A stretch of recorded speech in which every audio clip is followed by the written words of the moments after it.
Hello guys, my name is Kishan and today we are going to discuss about functions in Oracle PLSQL. So, similar to procedures, functions can be described as named and stored group of PLSQL statements. So, how they are different from a procedure is like a function will definitely return something to the calling environment. This is not necessary in case of a procedure. Also, you can call a function from an SQL statement, though there are some limitations to it, but you can do it.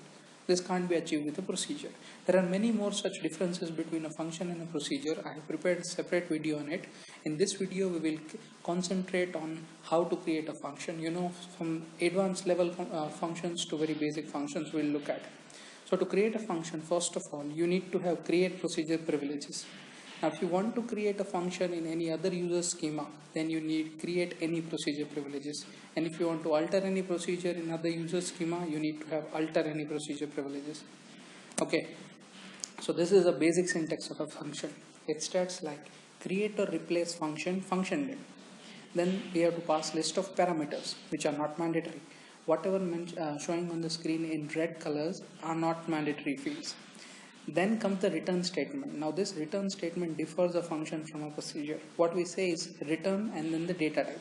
We mean that this function when called will return this particular data type's value to the calling environment. If I write number, means this function will return some number. If I put boolean, means this function is going to return a true or false to the calling environment. So the return statement states what is going to be thrown back from the function to the calling environment. The data type that are allowed are any PLSQL data type. There are no restrictions. Okay.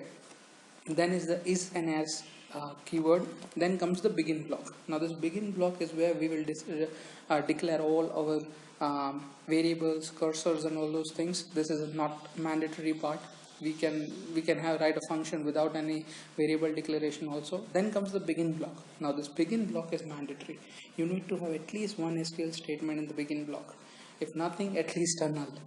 Okay, and then comes the exception block. Now this exception block is optional again. This is a block where you will do all the exception handling. And then comes end. Now you can write end and the function name semicolon to end the function, or simply an end would also work. Now I'll just show few small demos on how to create these simple functions. But before that, we'll just look at this parameters. What we mean by parameters over here is there are particularly three types of parameters. What you will do is when you will declare a parameter, what you will do is you will put the name of the parameter, then the parameter type that is out of these three, in, out, and in, out, and then the data type of the parameter without any size. Okay, so the three parameters that we have is, first one is in, which means that we will be passing this value to the function when we call it. Okay, that is an input to the function. And out means the environment will receive some value from the function from that parameter. So the environment expects an output from the function or a procedure from that out parameter. And in out means the combination of both. We will be passing value from that parameter, and we expect an output also. Okay, so you can have default values for parameters given also. It's totally allowed. Okay, so now coming to executing a function. as I told you in the beginning, function returns something to the calling environment. So whenever a function is called or invoked in any subprogram or a PLSQL block, if you need to have a variable, okay, that will catch the output of the function. So if function returns number, you need to have a variable that catches this number. Okay, then you can call a function from a select statement also like this, like select function name from dual, or you can or a function calling can be a part of a select statement where there are multiple columns being called from one or more tables. That is perfectly fine, but there are some limitations on calling a function from SQL statement. We'll just look at them. Also, you can call a function from a DBMS output underscore line. Yeah, it's totally fine because function will return something that will just get printed. Okay, so now coming to the restriction that I talked about. You cannot call an SQL function from an SQL statement if that function is updating the database. Like if the function has insert, update, delete, merge kind of statements, you cannot call it. Okay. Also, you cannot call a function if it has an out or in out parameter from SQL statement. Quite obvious. See, if there is an out parameter, you need to catch the value of what is coming from the out parameter. So you need to have variables. How will you get a variable in a select statement? So you can't have it. And the other two restrictions are like, you cannot have a function call in a check constraint. Okay, in a create table or alter table, you cannot put a check constraint with a function, or you cannot have that function's output as a default value for any column in a create table or alter table statement. So these are the restrictions. Now what we'll do is we'll look at some examples. Also, say if you want to drop a function, you just need to write drop function name, and the function will be dropped. If there is no such function existing, it will say, it will give object does not exist kind of exception. Okay, so now coming to this create function statement. See, as you can see in this on the screen, I have a create function, a very small simple function written over here just to understand, how to write basic functions. So a statement would be like create function name. You can put the schema name also here if you are creating function from other user schema. Then it will be schema name dot function name. So that function will be created in that user schema. So I'm creating in my schema, so it is not required.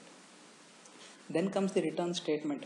Okay, the statement that differentiate function procedure. It says return number. That means this function, when called from select statement or a PLSQL block or any other subroutine, will throw some output to the calling environment which will have a data type of number. Okay, then comes is, and then comes the variable declaration part. Okay, so here I have just declared one variable called as p average salary with data type number. Fine. Then comes the begin block. As I said, it is mandatory, you need to have something here. So what I am doing is I am just taking the average of salary into the variable that I have declared from the employees table for a department ID 90. And then comes the return statement. I return whatever I have got into this variable. I just return that variable back to the calling environment. Easy, simple, nothing much there, right? Yeah. So I'll just execute the function. As you can see, the function is created and compiled. Now coming to calling this function, I'll just go more deeper into creating functions one after the other. This was a very simple one. Okay, so hope you guys have got this. Now coming to calling the function, you can call a function simply with a select statement. As I said, as this function is not updating database in any manner or does not have an out or an out parameter over here, see, I have no parameter declaration. So some people write function name then braces, but it is really not required. If there are no parameters, there's no need to put any braces. Okay, so I'll just write select function name from dual, and this will call the function, give me the average salary for the department ID 90. Okay, or else I have written the other way to call a function is from a PLSQL block. So what I've done is I've declared a variable, then I have assigned the function to this variable, meaning whatever will the output of the function, whenever the function will get called, will get executed, it will throw some output. That output will be stored in this variable, and I'll just print that variable on the screen. Easy peasy. Okay, it is executed. As you can see, the NMS block is completed. I have the output 29889. Same output what I got from the query. As simple as that. So now then coming to the next thing, that is, I just wanted to show one more thing, that I said that a function will have a return statement. Now what if you have just forgot to write the return statement or something? Yeah, so we'll just look at that part also. I'll drop this function, and what I'll do is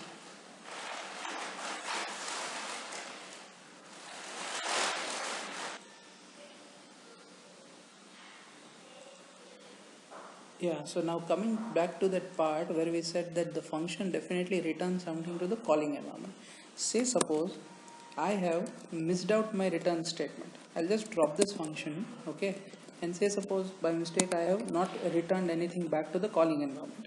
Now when you compile it, there's no error. See, it says the function is compiled.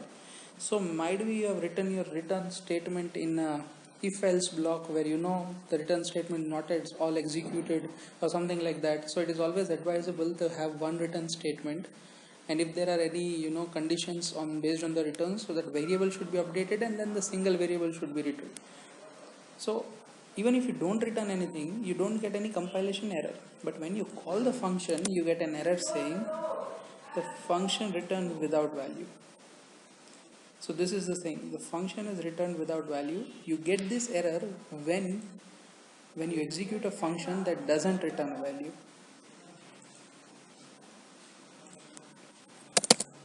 Okay, so now we'll look at uh, the other function creations also. Say suppose you want to have an in parameter. Over here I have just given a static department ID. What if you want to pass the department ID runtime? In that case, you need to have an in parameter. See, this is a simple example for that. But as you can see, I have written create or replace function. Because I have already created this function, get average salary. If you check your functions also, you will get that function over there. See, get average salary is already existing. When you expand it, you only have the return type because there are no input variables. If there are input variables, they will show you there also. So as you can see, now what I have done is, instead of hard coding department ID, I have just passed it into the function. So I have made it like p department ID number. This is my input parameter. If you mention in over here or you don't mention in, it is one and the same thing. By default, a parameter will be an in parameter. Okay, so it is perfectly fine to write like this. It is perfectly fine to not put it. And as you see this create or replace, the benefit of using or replace is that, like if you have already created a function, you might have given grants on that function to different users. Okay, so if you drop a function, all those grants will be dropped. So if you use a create or replace, what happens is the functions just get replaced. All the grants and all stay as it is. So it is always advisable to use create or replace when you are, creating the function again. It is just like telling the Oracle that we know that the function exists, just replace it. Yeah.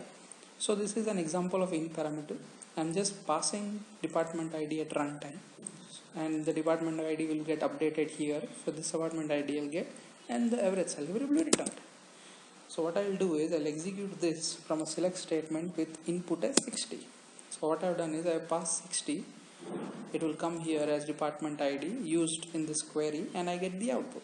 If you are using a PLSQL block, similarly, just we have to put two braces and put 90. Whatever the input is. So this is like get average salary for this department ID, store it into this variable, and then I'm printing it. So this is a simple example of function with an in parameter. Now I'll show you with an out parameter also.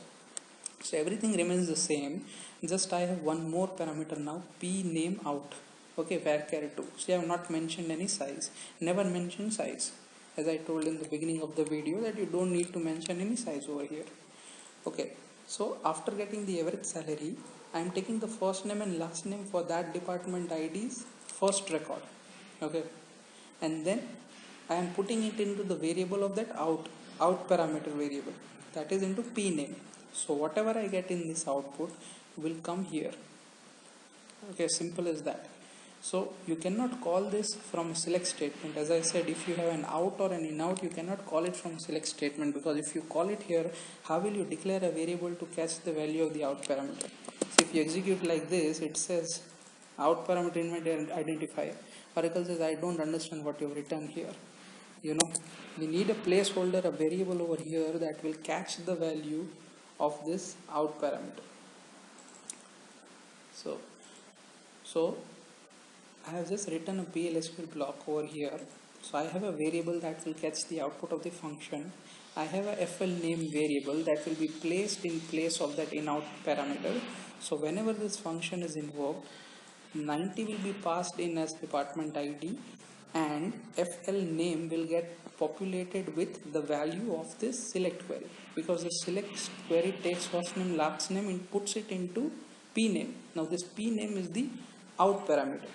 So we will get that replaced in place of FL name.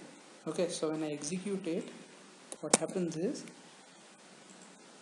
okay, I'll just create this function, control enter.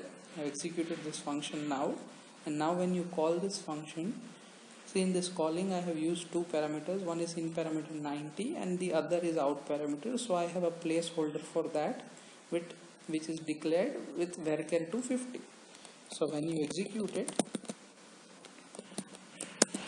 what you get is name Stephen King.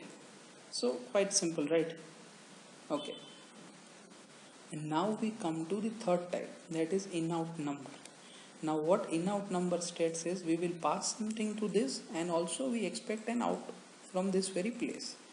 This also you cannot call from a select statement.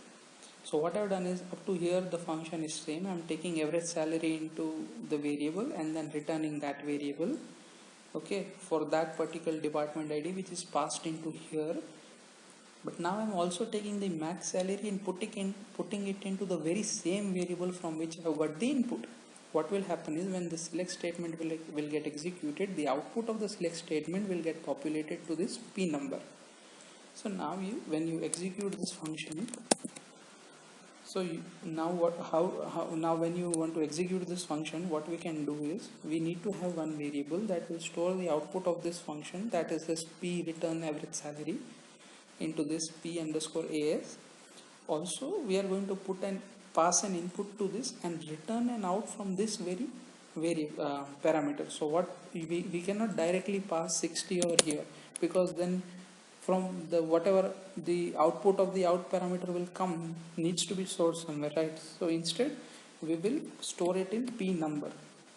So first of all, I declare a variable as P number with number data type. I pass 60 to it, or whatever department ID we want to pass, and then when it gets executed, this P number will get replaced with the output of the select statement, because the select statement does an into this P number, which is an in out. Okay, I hope it is clear.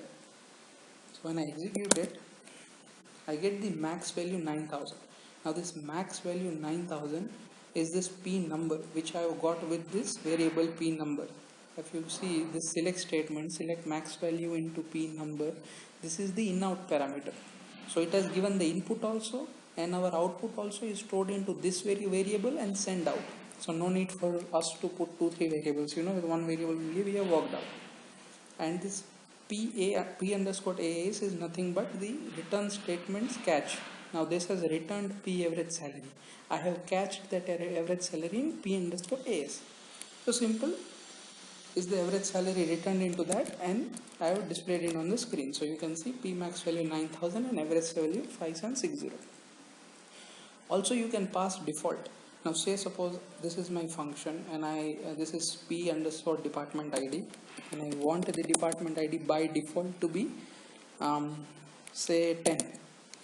So what happens is, when I will create this function, see this is compiled, you just need to write like this: parameter, then parameter type. You don't need to write because in is by default, then the data type, and then default, and then the value. It says default 10. So when you call it with average salary 60, it will give you the average salary of department ID 60, that is 5760. But if you don't pass anything to it, it will take the default value and give the output of that. This is 4851. So this is how you can use default also. Default and then the value. So in this video we have seen how we can write how to create a basic function, how to use in out and in out parameter, what happens when you miss a return statement, and different ways to call a function from a select statement, from a PLSQL block, all that. Now also I'll show you about exception handling. So as I said, exception handling is an optional in function, but still if you want to, you can just mention exception. This should be the very end of the function. So there will be exception, then the catch, like when no data found or whatever, but I'll put when others then.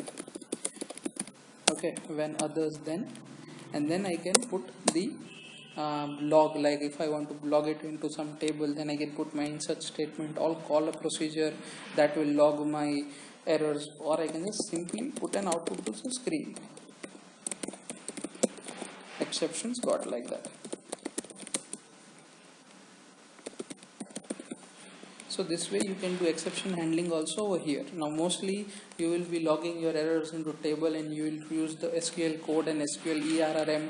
If you want to learn more on SQL code and ERRM, please do check out those videos also. I've created a video on the difference between a procedure and function. Please do check that also. All you can get in the top right corner by clicking the exclamatory mark on the top right corner of your screen. I hope this video was informative. Please do like, share and subscribe. Please do let me know your thoughts in the comments. This is Kishan signing off. Thank you.